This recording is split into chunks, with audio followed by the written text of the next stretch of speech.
Presidential candidate Rick Santorum today unveiling his plan to slash government spending by $5 trillion over 5 years, just as we're hearing that the nation's debt is now equal to the size of the entire U.S. economy. So, which candidate has the best plan to cut that debt? The Club for Growth's Andy Roth here to maybe hand out some grades.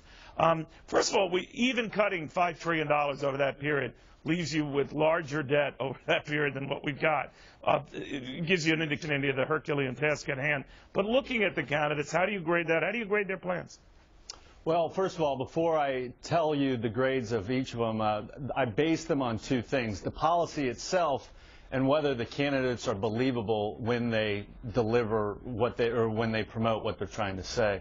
With Santorum, I think he's overcompensating for his less to be desired record when he was in the Senate. $5 trillion over 5 years is more than any other GOP candidate right now. But if you looked at his record when he was in the Senate, he was a prolific earmarker. He supported adding trillions to Medicare. So it's just not believable. He's good on some tax policy by lowering tax rates down to the Reagan levels of 10 and 28% for individuals.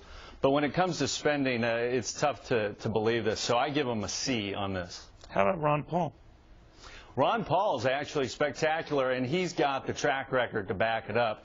He wants to cut $1 trillion right off the bat and then cut some more going further. He wants to get rid of 5 agencies. He wants to get rid of corporate subsidies. He wants to get rid of a lot of foreign aid. It's very impressive what he's gotten. I think he means it. Newt Gingrich? Newt Gingrich is kind of in the Santorum camp. He proposes a lot of great things, repealing a lot of programs like, of course, Obamacare, but Dodd-Frank, Sarbanes-Oxley. He wants to get rid of a ton of things, and he's got a very pro-growth tax plan. He wants to eliminate capital gains, lower the tax rates. He wants to do a lot of things, but his track record is just very, very weak. He supported Part D, Medicare Part D, which expanded entitlements in a huge way. He supported cap and trade with Hillary Clinton. The list goes on and on. So I give him a C as well. Mitt Romney. Mitt Romney, for being the front runner, he actually deserves to be in last place on this because it's a very uninspired ideas that he has. He barely wants to tinker around with the tax code, and he wants to lower spending to 20% of GDP from its current 24%.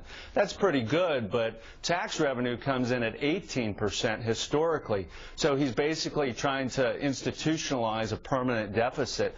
He talks about doing a balanced budget amendment and talks about tax reform, but it's not a strong part of his platform. Hustman? Hustman gets an incomplete from me.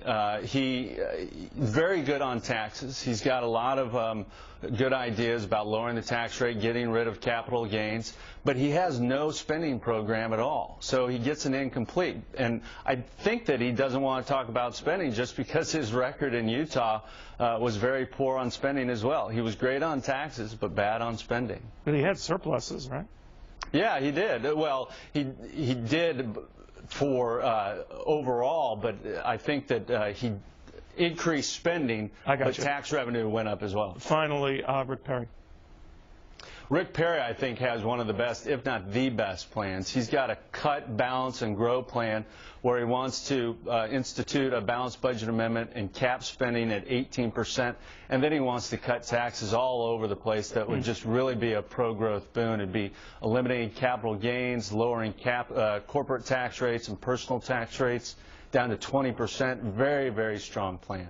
Andy, I know with Club for Growth there is sort of a no gray area here, and people like Mitt Romney have gone on the record to say, look, I'm for aggressively cutting spending, but you do too much too fast, you could really rock this economic boat and do a lot of damage. I take it you don't agree with that. That's politicians speak for wanting to take it easy. I think that the trouble that we're in, we need to take it really quickly. If the GOP candidate gets elected, whoever it is, it's going to have a strong mandate by the voters to get something done quickly. And I think that if they don't do that, this inertia is going to set in, and then the wheels are going to fall off, and we're just going to be back to our old spending ways. We got to do something big, and we got to do it now. All right. Very good seeing you, Andy. Thank you very much. Andy Roth with the Club for Growth. Well, they say size doesn't